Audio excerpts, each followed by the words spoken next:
Online payment কিংবা digital payment এই দুটি শব্দ অবশ্যই শুনেছেন, কারণ দিনের পর দিন এই অনলাইন কিংবা ডিজিটাল পেমেন্ট এতটাই বেড়ে চলেছে যে মানুষ ক্যাশলেস হতে চলেছে। এই সময় যদি একটি সাধারণ ঘরে যান, সাধারণ ঘরের মানুষের হাতে টাকা দেখতে পারবেন কিংবা ফিজিক্যাল টাকা পেয়ে যাবেন। যদি একটি স্টুডেন্ট কিংবা বাইরে জব করে, তাদের হাতে কোনো ফিজিক্যাল টাকা থাকে না কিংবা ক্যাশ থাকে না, শুধুমাত্র মোবাইলে অনলাইন ট্রানজেকশনের মাধ্যমে তারা কাজ করে থাকে।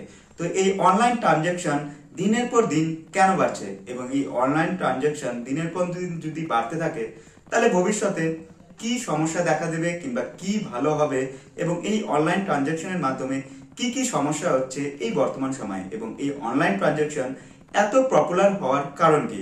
ইন্ডিয়াতে অনলাইনের ট্রানজেকশন সেটি ইউপিআই এর মাধ্যমে হয়ে থাকে, এবং এটি ওয়ার্ল্ড ওয়াইড অনেক ফেমাস একটি ট্রানজেকশন মেথড, এবং এই মেথডে ইন্ডিয়ার মানুষ ট্রানজেকশন করে থাকে।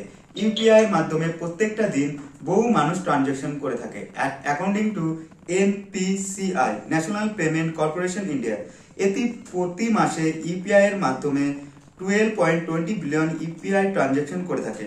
আর যদি বাংলাদেশের কথা বলা হয়, বাংলাদেশের নিজের কোনো পেমেন্ট মেথড নেই, মানে ইউপিআই এর মতো যে ইন্ডিয়াতে পেমেন্ট মেথড আছে, তেমনি বাংলাদেশের অনলাইন ট্রানজেকশনের জন্য কোনো নিজের পেমেন্ট মেথড নেই। এরা সাধারণভাবে বিভিন্ন ধরনের ইন্টারন্যাশনাল কার্ড কিংবা ইন্টারন্যাশনাল নেটওয়ার্ক ব্যবহার করে থাকে, যেমন Mastercard, American Express card, এছাড়াও mobile banking, easy pay way, এছাড়াও আমার পে, এই ধরনের বিভিন্ন মেথড ব্যবহার করে থাকে, যার মাধ্যমে তারা অনলাইন ট্রানজেকশন করে থাকে।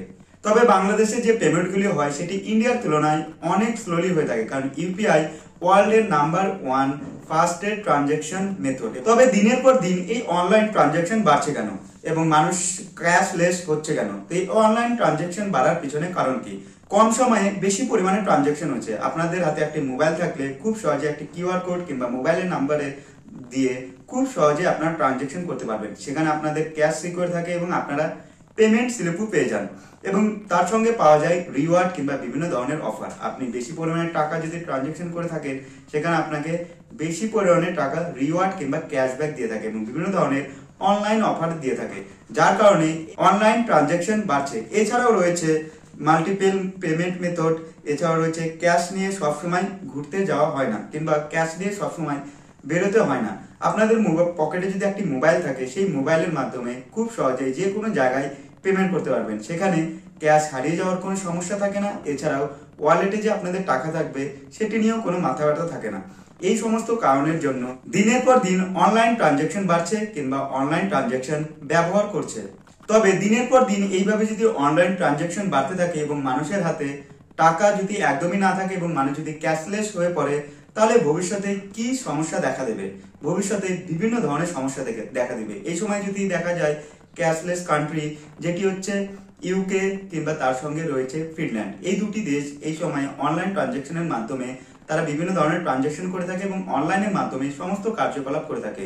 তাদের হাতে কোনো টাকা থাকে না, সিম্পলি ব্যাংকে তারা টাকা জমা রাখে এবং অনলাইনের মাধ্যমে ট্রানজেকশন করে থাকে। কিন্তু এই দুটি দেশের গভর্নমেন্ট তারা চাইছে ফিজিক্যাল টাকা রিটার্ন করতে, কারণ অনলাইনে বিভিন্ন ধরনের প্রবলেম হচ্ছে, এবং তার সঙ্গে ইন্ডিয়া এবং বাংলাদেশেও বিভিন্ন ধরনের প্রবলেম হতে চলেছে। যেমন এইভাবে ট্রানজেকশন বাড়তে থাকলে মানুষের হাতে কোনো ক্যাশ থাকবে না এবং মানুষ ক্যাশলেস হয়ে পড়বে, এবং গভর্নমেন্টের আন্ডারে যে সমস্ত ব্যাংক আছে, সমস্ত ব্যাংকে আপনাকে মনিটর করা হবে যে আপনি কত টাকার ট্রানজেকশন করছেন, এবং তার সঙ্গে আপনার ট্যাক্স কত কাটা হবে। এছাড়াও বিভিন্ন ধরনের সমস্যা রয়েছে, এবং যে সাধারণ মানুষগুলো স্মার্টফোন ব্যবহার করতে পারে না, সেই সমস্ত মানুষের বিভিন্ন ধরনের প্রবলেম হয়ে থাকবে। তারা অনলাইন মেথড ব্যবহার করতে পারবে না, কিংবা স্মার্টফোন ব্যবহার না করতে পারলে তারা কিভাবে অনলাইন ট্রানজেকশন করে থাকে। এছাড়া রয়েছে ট্রানজেকশন লিমিট। দিনের পর দিন যদি এইভাবে ট্রানজেকশন বাড়তে থাকে অনলাইন, তাহলে একসময় দেখা যাবে যে লিমিট বাড়িয়ে দেবে। কিছু টাকা এক মাসে আপনারা ইউজ করতে পারবেন কিংবা বছরে ইউজ করতে পারবেন, তারপরে আপনারা সেই টাকা ইউজ করতে পারবেন না। আপনার ব্যাংকে আপনার নামে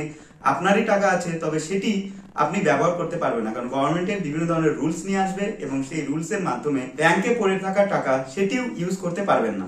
এছাড়া রয়েছে অনলাইন ফ্রড কিংবা হ্যাকার। দিনের পর দিন দেখছেন অনলাইনে বিভিন্ন ধরনের ফ্রড কিংবা হ্যাকার হচ্ছে, যার মাধ্যমে মানুষের ব্যাংক থেকে টাকা লুটে নেওয়া হচ্ছে কিংবা ফ্রড হচ্ছে। তো দিনের পর দিন অনলাইন ট্রানজেকশন বাড়তে থাকলে এই ফ্রডও বাড়তে থাকবে।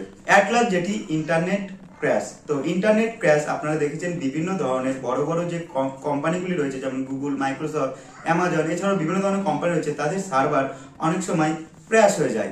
এই তো কিছুদিন আগে মাইক্রোসফটের সার্ভার সেটি ক্র্যাশ হয়ে গেছিল এবং যার কারণে বিভিন্ন ধরনের কোম্পানি কিছুদিনের জন্য বন্ধ ছিল। এবং এইভাবে যদি ইউপিআই কিংবা অনলাইন ট্রানজ্যাকশনের যে সার্ভার সেটি কোনো কারণের জন্য যদি ক্র্যাশ হয়ে যায়, তাহলে 10 থেকে 15 দিন সেই ট্রানজ্যাকশন বন্ধ থাকবে। এবং পুরোপুরি যদি মানুষ এই অনলাইন ট্রানজ্যাকশনের উপর ডিপেন্ডেন্ট হয়, তখন বিভিন্ন ধরনের প্রবলেম হয়ে থাকবে। মানুষ টাকা ইউজ করতে পারবে না, কোনো কিছু কিনতে পারবে না, এছাড়াও আরো বিভিন্ন ধরনের প্রবলেমের সমস্যার সম্মুখীনে পড়বে।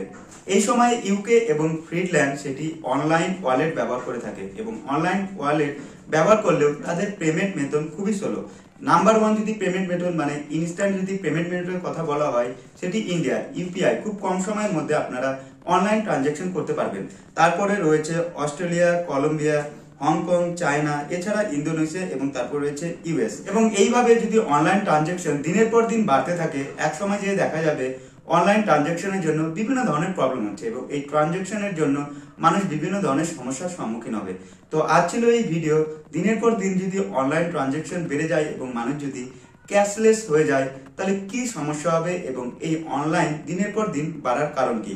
তো ভিডিও দেখে ভিডিও ভালো লাগলে ভিডিওকে লাইক করুন, তার পাশাপাশি আমার চ্যানেলকে সাবস্ক্রাইব করুন। চলুন দেখা হচ্ছে পরের ভিডিওতে।